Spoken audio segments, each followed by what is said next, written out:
Hello everyone. Today in stereoisomerism we'll be covering a very beautiful concept, that is conversion of wedge dash representation into a Fisher projection. Right. Now many students find it difficult to analyze a chiral center in 3-dimension space. Right. So initially a small introduction about a chiral center. Right. Now what is a chiral center?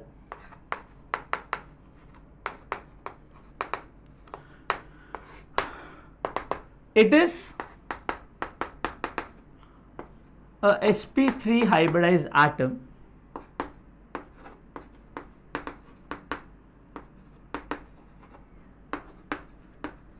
which contain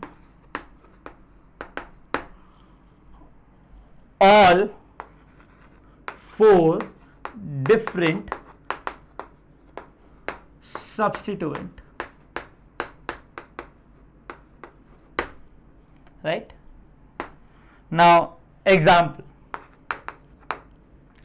Now the example of chiral center is carbon, hydrogen, deuterium, tritium, and is connected with chlorine. Now understand that a carbon is a sp3 hybridized atom, is forming 4 sigma bond and is bonded with all 4 different substituents. Yes, isotopes of a same element are considered as different groups. Getting a point? Here I'll take sulfur. Sulfur connected with oxygen, O18, I have Cl, and let's say I have bromine. Again this sulfur is sp3 hybridized atom connected with O18, again 2 different substituent is normal oxygen, is your O18 isotope of oxygen connected with chlorine, bromine, all 4 different substituents, right? Yeah. One more thing, phosphorus you take, I do have a lone pair. Now lone pair is also considered as a different substituent, right? Now here let's say I have fluorine, here I have chlorine, I have bromine. Again this phosphorus is connected with 4 different substituent. Again this atom is termed as chiral center. Take care. Now a chiral center is will show your stereoisomerism, right? It's always optically active. I'll show you a model of a chiral center. Let's say it is a carbon, right? Now this carbon, right? This carbon is connected with 4 different substituents. Can you see that? Right? I have red, blue, green, white. I have 4 different substituents which is attached to this carbon. Getting a point? Now understand that a chiral center will show stereoisomerism. I'll do one thing, I'll make another chiral atom which is just a mirror image of it. Take care. Here also I am having a carbon connected with green, blue, white and red ball, right? Now the thing is, the relationship between these two is they are both mirror images of each other. Now generally people say that the molecules which are mirror images of each other, they should be same. The initial level of 11 standard, when the student in the learning process, he has many difficulties understanding this particular phenomena because the inability of him to actually analyze this molecule in 3-dimension space. Now these are the models, right, which gives you the exact idea that why a chiral atom will produce a mirror image which is non-superimposable. See, I'll not use this heavy word superimposable and blah blah blah. The thing is, understand these 2 molecules are not same. It means non-superimposable. That's it. Getting it? So non-superimposable means they are not same. Now people say that how come all the bondings are same? How come these molecules are not same? Let's understand. This is a chiral center, carbon, red, green, blue, white, all 4 different substituent. This is a mirror image of it. Green, blue, red, white. Now these are the 2 molecules which are like mirror images of each other. Take care. Now I'll try to study these 2 molecules, right? Listen, what I'll do, I'll try to bring this red and white in the same position. So I'm just rotating this molecule. If I bring these 2 molecules like this, where I do have red and white in the same position, just check the position of blue and green. Are they same? Do you know what? They are not same. Do you know, if I want to convert this molecule into this molecule, actually I have to break this bond and I have to make the bond again to bring this molecule into a mirror image form. That means if I have to break the bond, the molecules are not same. Now it is very surprising that a sp3 hybridized atom which is connected to 4 different substituent will produce a mirror image which is actually not superimposable, and this is a phenomena which actually give rise to optical activity. You know what? This molecule is optically active. This has a tendency to rotate the plane of plane polarized light either in clockwise or in anti-clockwise. One thing is there, if this is rotating the plane of light in clockwise direction, then this molecule, which is like a mirror image of this, right, will rotate this the plane polarized light in anti-clockwise direction. So if it is rotating clockwise, this will rotate the light in anti-clockwise direction because of the mirror symmetry, you know, the law of mirrors. If it is clockwise in the mirror image, it will be anti-clockwise. So this is the phenomena where a chiral center is producing a mirror image which is not superimposable, means which is not same, and this is a reason why a molecule is optically active. Now understand, or always remember, that whenever any damn molecule in organic chemistry is producing a mirror image which is not same, the molecule is optically active, right? So this is the introduction of a chiral center, right? Now we'll be learning the way in which we are converting a wedge dash representation into a Fischer projection. Getting it? So let's see, I'll take this molecule to make a wedge dash representation, right? Now listen, how to analyze the sp3 hybridized atom in 3-dimensional space is very simple, right? Now people say it is tetrahedral. Obviously it is tetrahedral because the bond is 109.28, the bond angle is 109.28, and the molecule is like entirely tetrahedral, right? This is a tetrahedral molecule. Okay. Now understand here, I always tell student not to visualize the molecule like this. Always do one thing, visualize it like this. That means the two bonds are facing towards you like this, and the two other bonds are facing away from you like this. With the help of your fingers, right, try to make the bonds like this. The two bonds are facing towards you and the two bonds are facing away from you, and the planes are perpendicular to each other.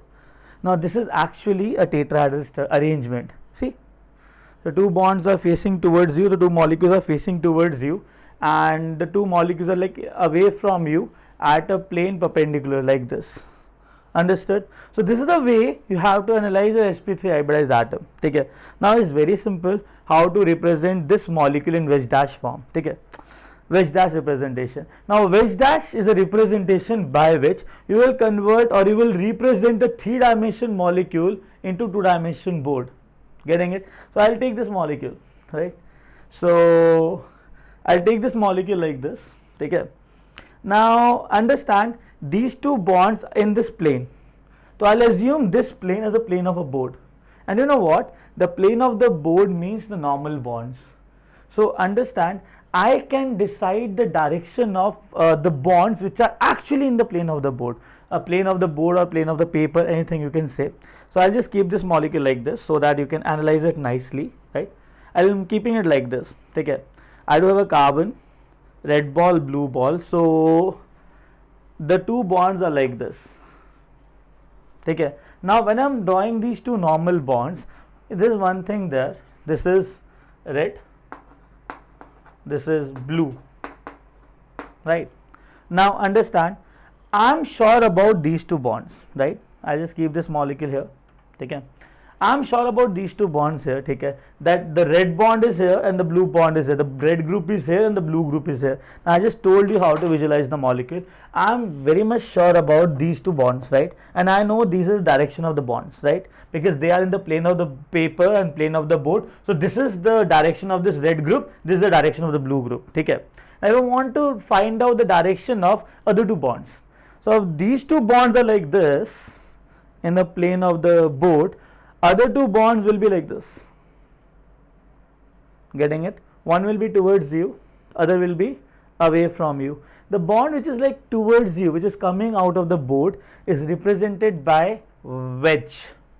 The wedge is represented like this, right? Obviously, two bonds are like this, other two will be this. So this is the plane where the other two bonds will be there. And how I decided this plane? With the help of these two bonds, because I know the direction of these two bonds, because these two bonds are in the plane of the board. Getting it? So this is wedge and this is dash. Getting it? So the group which is towards you, it is your wedge. The group which is away from you and going inside the board is represented by dash. So this is wedge dash representation, and this is our beloved molecule which we are studying. So this was red, this is blue. So the thing which is coming towards you will be white, right? And the thing which is going inside will be green. So this is the wedge dash representation of this molecule. Okay. Now I just want to draw the Fisher projection, right? Now if this is a wedge dash representation of this molecule, what should be the wedge dash representation of its mirror image? Now if I am keeping a mirror image or mirror over here, so I am sure about these two bonds. So this is red, this will be blue. Now white is coming in this direction, so is in mirror also it will be like towards you. This is white, and in mirror also green will be away from you.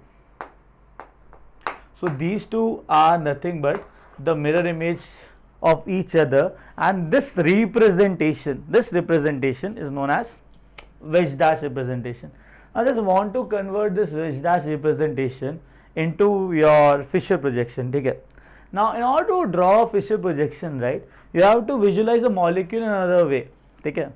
So this is a molecule, red, blue, white, green, this one which I have taken here. Okay. In order to draw a Fisher projection for this molecule, just do one thing. Rotate this molecule towards you. I'm just bringing this molecule towards you. Okay. So these are the two bonds, these two bonds in this plane. Okay. So how to convert this wedge dash into the Fisher projection? Just visualize the molecule like this, such that two of the groups should face towards you. So these are the two groups which are actually facing towards you. You know what? In Fisher projection, what we will do, this groups which are facing towards you, and these are the groups which are facing away from you, going inside the board. These two groups are coming towards you outside the board. Okay. So these two groups will become your horizontal, and these two groups will become your vertical. So horizontal, green will become or will come on right hand side, white will come on left hand side, above I will be getting a red, and blue will be below. So this is the Fisher projection, and this is actually a Fisher projection which in two dimension space represented like this. This is horizontal line, this is vertical line. So we have represented a wedge dash representation into a Fisher projection for a molecule containing one chiral center. In the next video, right, we will be doing it for two chiral centers. Take care. Now one shortcut, I don't want this actually to draw Fisher projection. Take care. So what you will do, I told you, take these two bonds, rotate it like this, such that these two bonds are facing towards you. I always tell students not to do this, because you cannot just take the molecule like this, rotate it like this, and just make the Fisher projection. Very simple thing. These are the two groups, right, and you have to visualize these groups such that they are facing towards you. So rather than rotating the molecule like this, I'll do one thing. I'll stand here. I imagine myself to stand over here and visualize the molecule. Suppose if I'm standing over here, so which thing will come on the on the top? Red. Which thing will come on the bottom? Blue. Just tell me, I'm standing like this, visualizing this molecule right here. This part is this green, which is coming on the right hand side, so right hand side green, and this part is white, so in the left hand side white. Okay, I'll just give you a quick example, right, to understand this thing in a better way. I will just draw a Fisher projection like this. Oh, sorry, wedge dash projection like this. So these two bonds on the plane of the paper, other two bonds will be like this. One will be facing towards you, other will be facing away from you. Let's say this is carbon, this is chlorine, this is bromine, this is iodine, and let's say this is CH3. Now I know that these two bonds, I know this is the direction because they're in the plane of the paper. With the help of these two bonds now, I am finding out the planes of other two groups, that is this plane. So I know these groups are facing here in this direction. So if I want to draw a Fisher, I have to rotate the molecule such that these two groups will face towards you. What will be the best thing for me?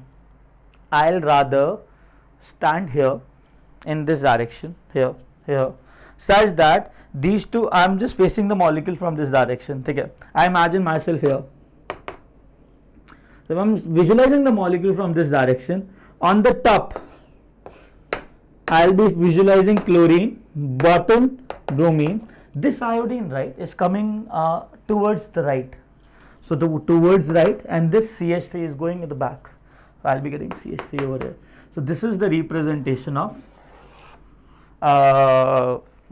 Fisher representation of this molecule. I'll just draw it here. Again, top chlorine, bottom bromine. I'm standing like this, so iodine is coming out. So out means on the right hand side of mine. So iodine is on the right hand side.